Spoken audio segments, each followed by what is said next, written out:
Et voilà, bonjour, bonsoir, c'est Flo de BeautyAndBrainsGirls. Nap komanse leçon nou en anglais. Objectif leçon sa yo, c'est aider ou kembe yon konversasyon en anglais epi aider ou prononcer mo yo bati vocabulaire pour ka parler avec plus confidence.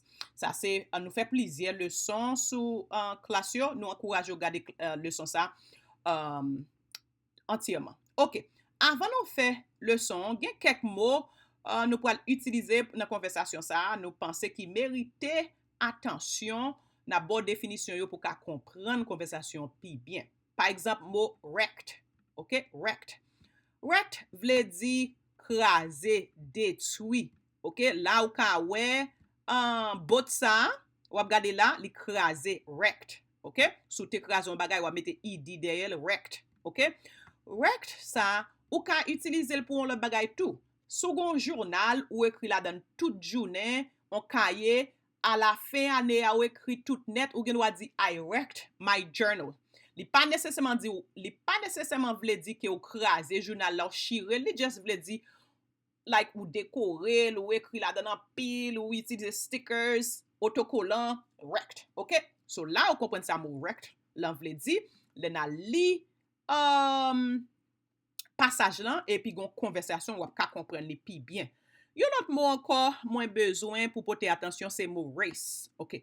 Race ça li gen nan phrase ça li vle di le wa fait un course avec yon moun. OK, le wa fait un course avec yon moun son race pour nous ouais, n'a fait un course pour nous ouais qui est ka privé pi vite. Si n'a nage, nous la font course pour nous ouais qui est ka privé pi vite. Race. Race ça vle di tout like OK, qui race ou est-ce qu'ils sont blancs ou bien est-ce qu'ils sont en noir? OK, race. L'autre mot encore, moi penser nous gen droit besoin porter attention sous lui, c'est mot judge. Judge qui veut dire on moun ka juger kous là. OK, qui est-ce qui juger pour dire qui est-ce qui gagne, qui est-ce qui pas gagne. Comme ça tout juste ça nous connaît c'est moun qui dans tribunal qui porter capoter yon sort de litigation sur yon case, OK? So là ou connaît ça mot race, l'an vle di, ou connaît ça judge, vle di, ou connaît ça wrecked, vle di, nous pourrons commencer conversation nous, sou pou ko abonner à chanel là, nous encourageons abonner et puis garder notre classe nous fait sur qui jon ka investi dans marché d'échange américain, nous faisons pile classe et donc ranger crédit ou qui jon ka acheter un kay. Visitez chanel là pour comprendre qui ça nous fait pi bien. Merci, restez branchés pour conversation. OK. Mais l'autre conversation nous parle gain encore, nous pourrons utiliser question ça yo comme guide pour nous ka gain une conversation en anglais. Lucie a fait partie anglais et puis moi-même a fait partie créole là. Pas oublier abonner avec chanel là dès qu'on a affiché l'autre vidéo pour pas rater yo et puis garder toute l'autre vidéo ISL nous fait pour ka joindre playlist yo. Pour nous apprendre anglais. OK? Commencez Lucie? Who left this boat behind? Qui est-ce qui quitte bateau ça derrière? I think the owner of the boat left it behind. Moi pense mettre bâtiment quitter le derrière. How did the boat end up wrecked on the shore? Qui j'en fait bâtiment crasé dans la mer? Hein? I think maybe there was a storm or the boat lost power. Moi pense te gen yon tempête ou bien bâtiment perdu pour voile. Is anybody Oh no. What happened? What happened to the people that were on it? Qu'est-ce qui passe moun qui te dans bâtiment? I think maybe they were either rescued or maybe they died. Maybe peut-être gen yon moun qui te vin sauver yo ou bien yo mouri. Is anybody going to come back for this boat? Read it again. Is anyone going to come back for this boat? When and how? Est-ce que gen aucun moun k'ap retourner pour vin trouver bâtiment ça? Qui l'est et qui jan? I think people are going to come back for the boat. When? Maybe not anytime soon. How? Maybe they can locate where the dock in the picture was and find it there. OK? Mwen pense gen moun kap retounen vin jwen, vin pran batiman. Ki le? When did you say? Maybe When? they can like locate the dog. When, nan yon ti moman. E how, sa vle di ki jen a fe konen, Lucie di, yo poal jwen lokasyon kote dek lan yer. Ok? Where does this take place? Ki kote sa pran plas?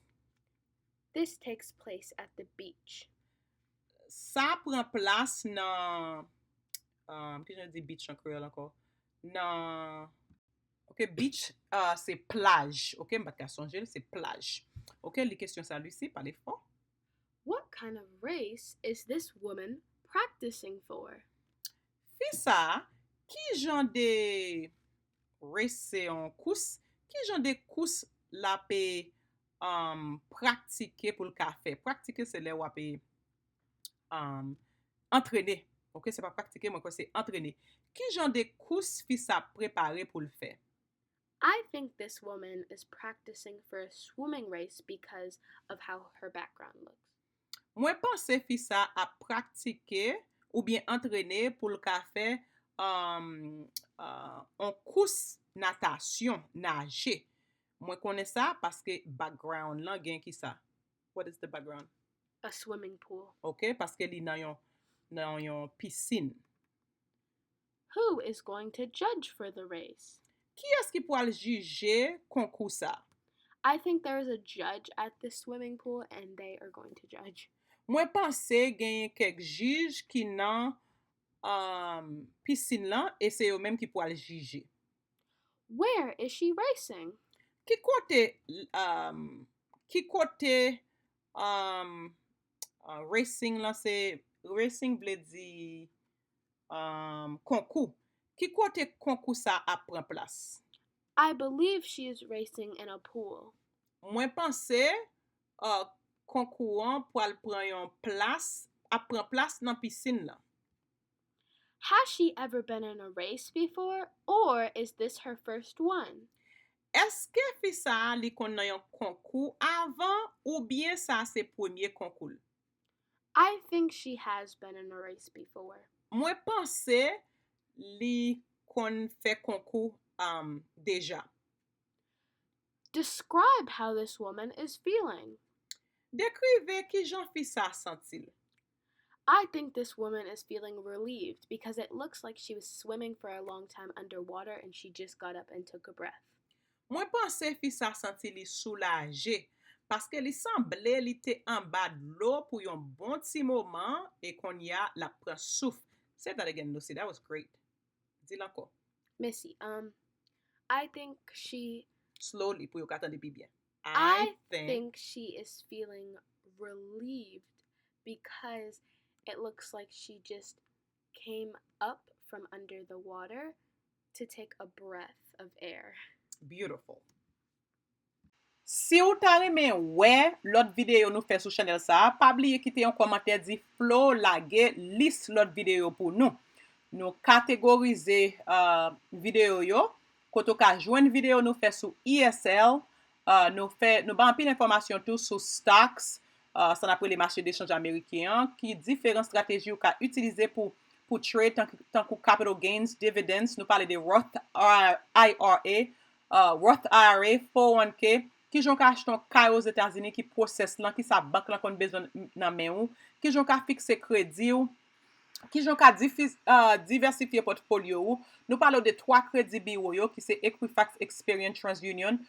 Nou toujou nan house lan nan Senat pou nou ka djou ki lwa legislasyon ka pase, ki gen rapor avèk l'arjan nan pochou, ki donk nou ankouraje ou explore chanel la lor gen yon chans pou ka wè video nou fè sou diferent tip de loan, takou conventional loan, FHA, pou ka wè ki eski pi bon pou ou. Nou pale de Section 8, nou ban pi d'informasyon sou immigration, unemployment, SNAP, tax, Social Security, SSI, SSDI. Chanel sa se bibliotek kominote, se chanel pa ou. Pa bliye abone sou nouvo, ki te yon komante di Flo mwen nouvo, epi explore lot video tou.